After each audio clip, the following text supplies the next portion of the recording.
Hello, Assalamualaikum. Nama saya Muhammad Arif Firdaus bin Azim Jalman daripada kelas DET 1C.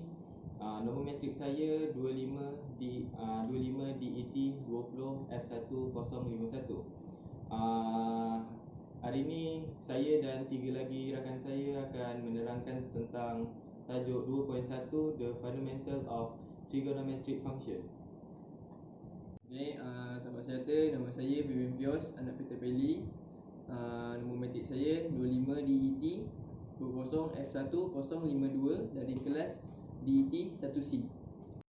Assalamualaikum, nama saya Yuafiz Hafiz bin Sulaiman dari kelas DET 1C, nombor matrik 25 DET 20 F1053. Assalamualaikum warahmatullahi wabarakatuh. Nama saya Muhammad Aiman Hakim bin Mat Nazri dari kelas DET 1C. Nombor matrik saya 25 DET 20 F1063. Okay, sahabat serata, hari ini saya ingin terangkan find the value of the trigonometry ratio below. Kita orang ada sediakan gambar rajah yang dipaparkan di sebelah. So, di dalam gambar rajah ni kita kena mencari kita kena cari 4 cara penyelesaian, iaitu yang pertama tan theta, kedua sin theta, ketiga cot theta, yang keempat cosec theta.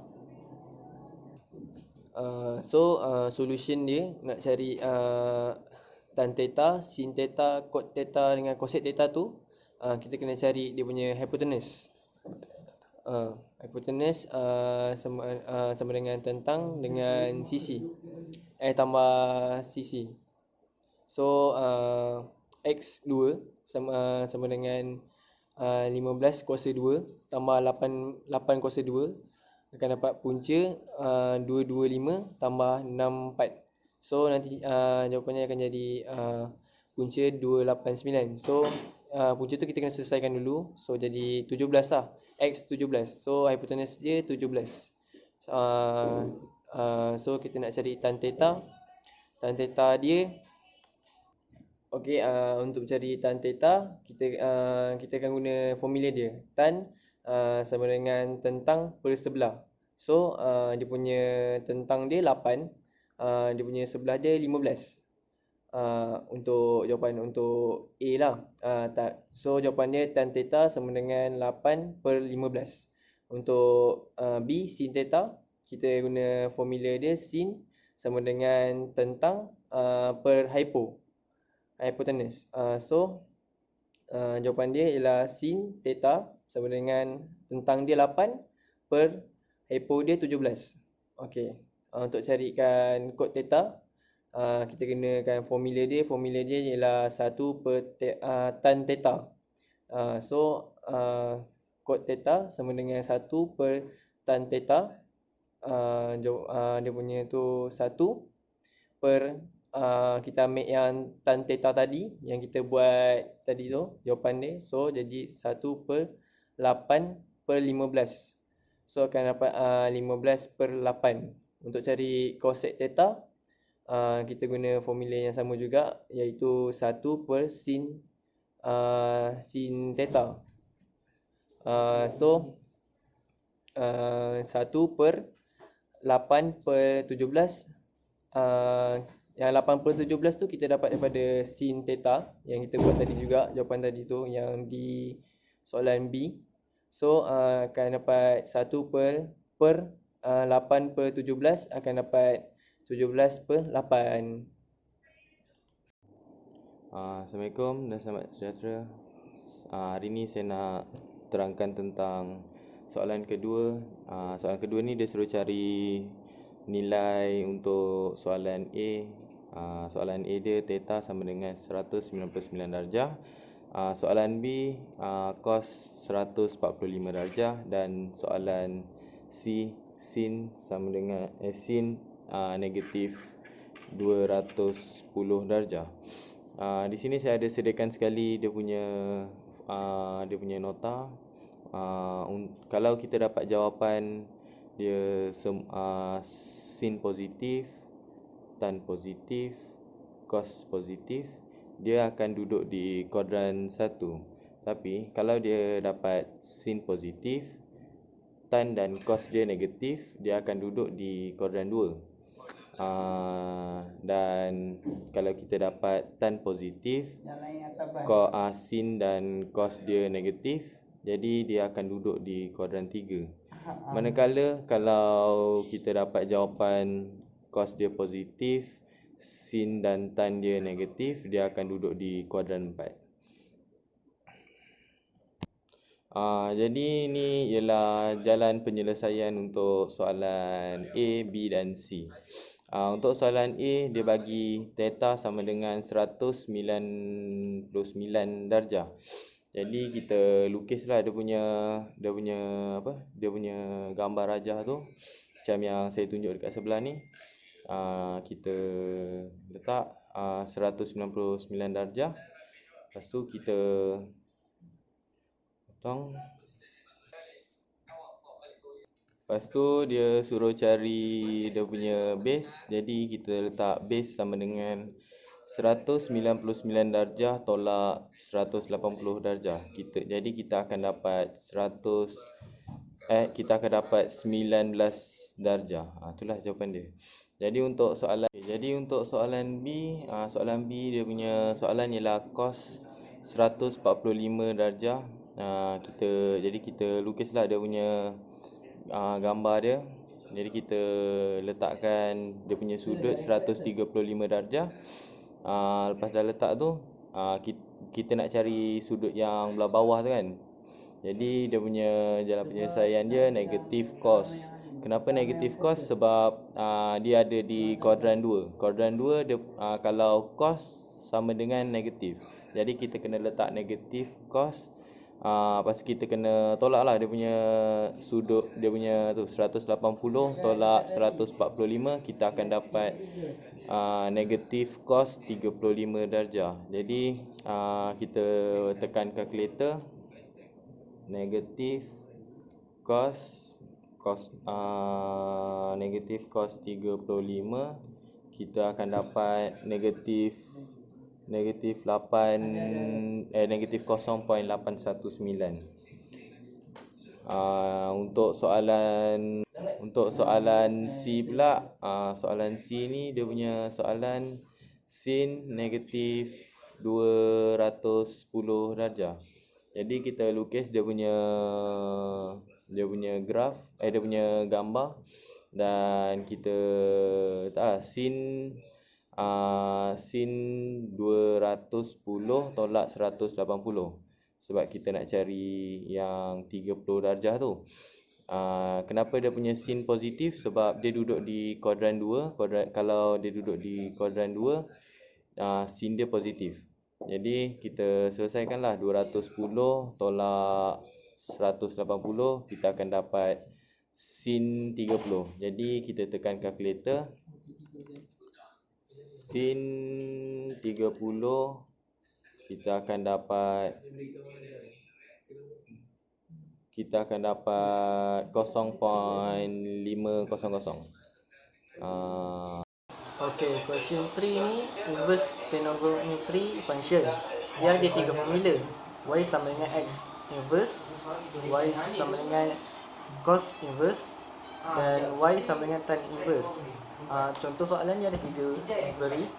Tan theta sama dengan 0.864, B pula C theta sama dengan 0.799, C sec theta sama dengan 1.3445.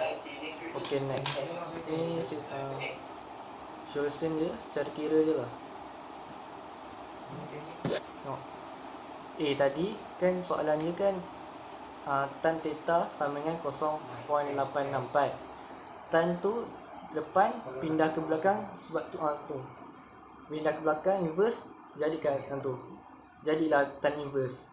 So nak guna kalkulatornya, tekan shift tan, dapat tan inverse, tekan 0.864, so dapat jawapan dia.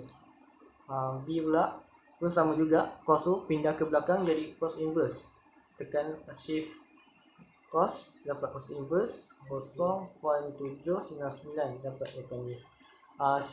Soalan C pula tu 1/cos tu sebab dia dia huruf belakang dia C, maksudnya cos lah, cos. Formula dia mesti 1/cos. So 1/cos tu nak pindahkan 1 dulu, dah dapat, lepas tu pindahkan cos pula, pindahkan cos, lepas tu jadi cos inverse. Kira terus lah, shift cos, dapat cos inverse, tutup kurungan 1/1.345, tutup kurungan, dapat jawapannya.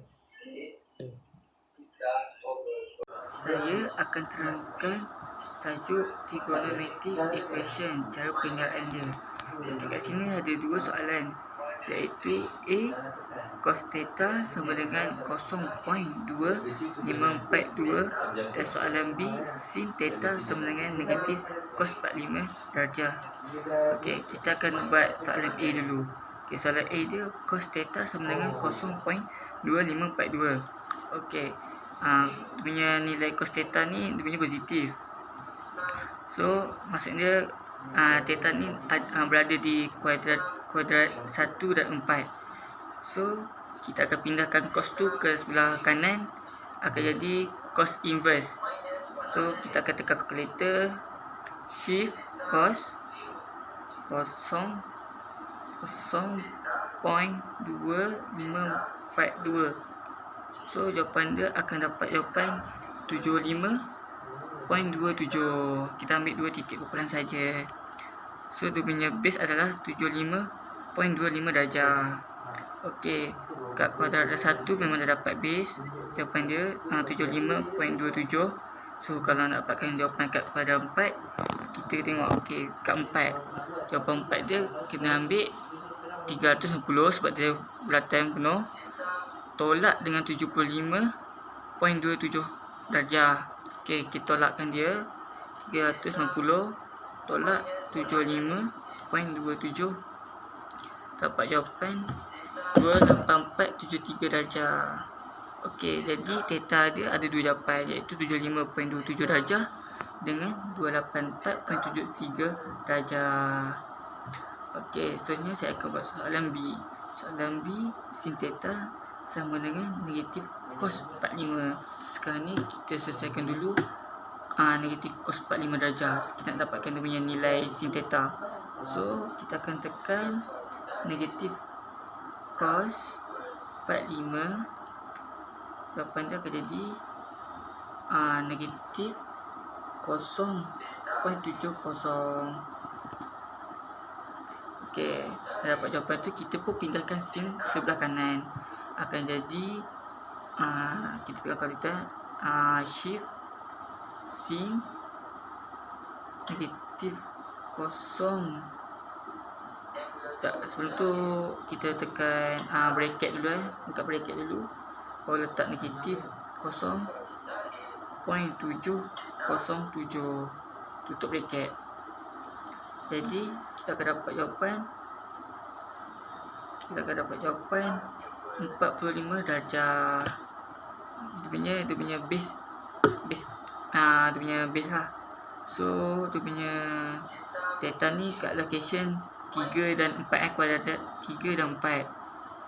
So kita akan tengok kalau 3 kuadrat 3 ni dia lebih 180. Jadi kita akan buat 180 tambah 45.